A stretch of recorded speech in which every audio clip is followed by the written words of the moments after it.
હવે છોલા હોય કે ચોળા, સફેદ ચણા હોય કે કાળા ચણા, બધું મજેદાર બનશે। और कांग्रेस का ये तुष्टीकरण की राजनीति को साधने का एक तरीका था। आदरणीय अध्यक्ष जी, तुष्टीकरण की राजनीति के दबाव में कांग्रेस वंदे मातरम के बंटवारे के लिए झुकी। इसलिए कांग्रेस को एक दिन भारत के बंटवारे के लिए झुकना पड़ा।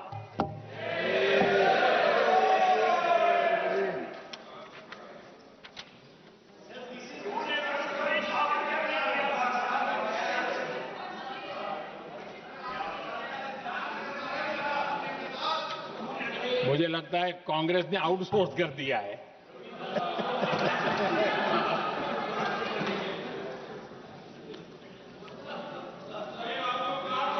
दुर्भाग्य से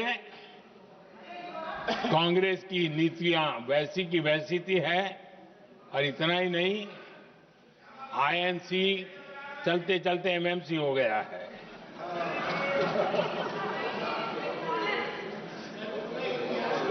आज भी कांग्रेस और उसके साथी और जिन जिन के नाम साथ कांग्रेस जुड़ा हुआ है, सब वंदे मातरम पर विवाद खड़ा करने की कोशिश करते हैं।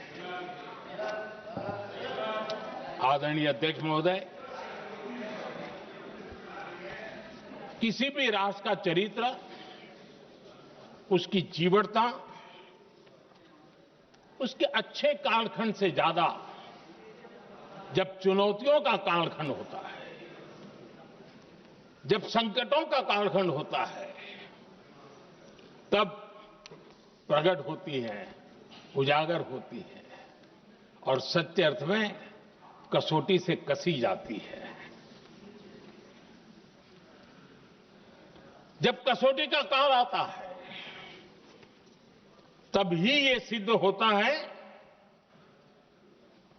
कि हम कितने दृढ़ हैं, कितने सशक्त हैं, कितने सामर्थ्यवान हैं। 1947 में देश आजाद होने के बाद देश की चुनौतियां बदली, देश की प्राथमिकताएं बदली, लेकिन देश का चरित्र, देश की जीवटता वही रही, वही प्रेरणा मिलती रही। भारत पर जब जब संकट आए, देश हर बार वंदे मातरम की भावना के साथ आगे बढ़ा।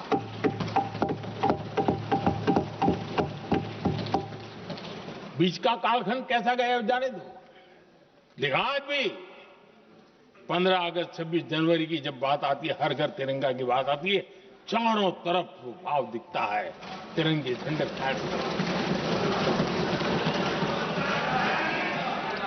एक जमाना था जब देश पर खाद्य का संकट आया, वही वंदे मातरम का भाव था। मेरे देश के किसानों ने अन्न के भंडार भर दिए, और इसके पीछे भाव वही है, वंदे मातरम। जब देश की आजादी को कुचलने की कोशिश हुई, संविधान के पीठ पे छुरा भोंक दिया गया, आपातकाल थोप दिया गया, यही वंदे मातरम की ताकत थी कि देश खड़ा हुआ और परास्त करके रहा। देश पर जब भी युद्ध थोपे गए, देश को जब भी संघर्ष की नौबत आई, यही वंदे मातरम का भाव था। देश का जवान सीमाओं पर अड़ गया और मां भारती का झंडा फहराता रहा, विजय से प्राप्त कर।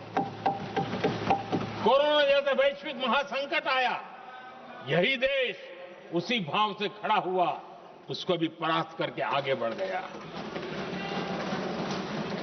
आदरणीय अध्यक्ष जी, यह राष्ट्र की शक्ति है, यह राष्ट्र को भावनाओं से जोड़ने वाला सामर्थ्यवान एक ऊर्जा प्रवाह है, ये चेतना प्रवाह है, ये संस्कृति की अविरल धारा का प्रतिबिंब है, उसका प्रकटीकरण है। ये वंदे मातरम हमारे लिए सिर्फ स्मरण करने का काल नहीं, एक नई ऊर्जा, नई प्रेरणा का लेने का काल बन जाए और हम उसके लिए प्रति समर्पित होते चले। और मैंने पहले कहा, हम लोगों पर तो कर्ज है वंदे मातरम का। वही वंदे मातरम है जिसने वो रास्ता बनाया, जिस रास्ते से हम यहां पहुंचे हैं, और इसलिए हमारा कर्ज बनता है।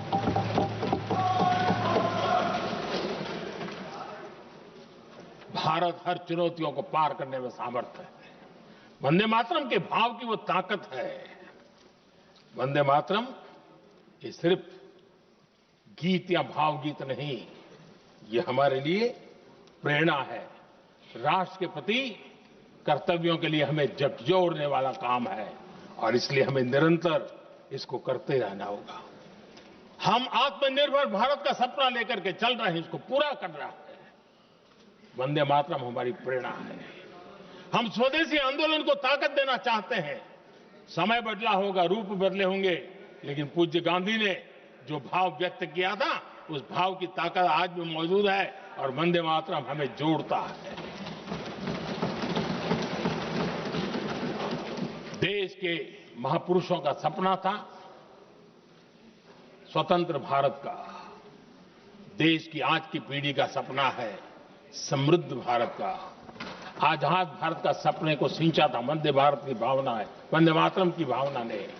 समृद्ध भारत के सपने को सिंचेगा वंदे मातरम की भावना।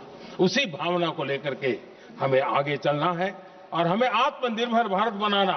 2047 में देश विकसित भारत बन के रहे।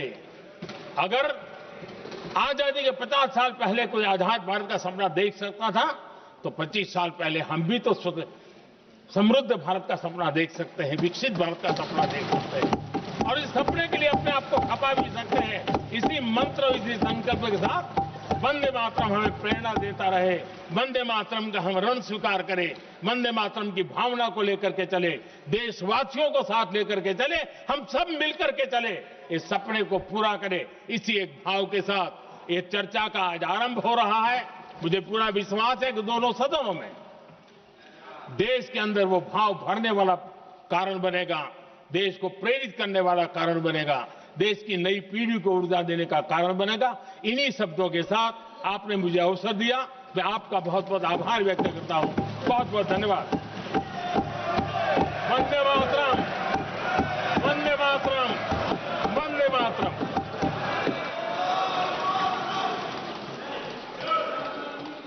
MDH કિચન કિંગ મસાલા રસોડામાં હોય તો આપણે કાંઈ પણ બનાવી શકીએ છીએ. રીંગણાનો ઓળો, બટેટા ફુલાવર, ભીંડી મસાલા અને બીજું ઘણું બધું.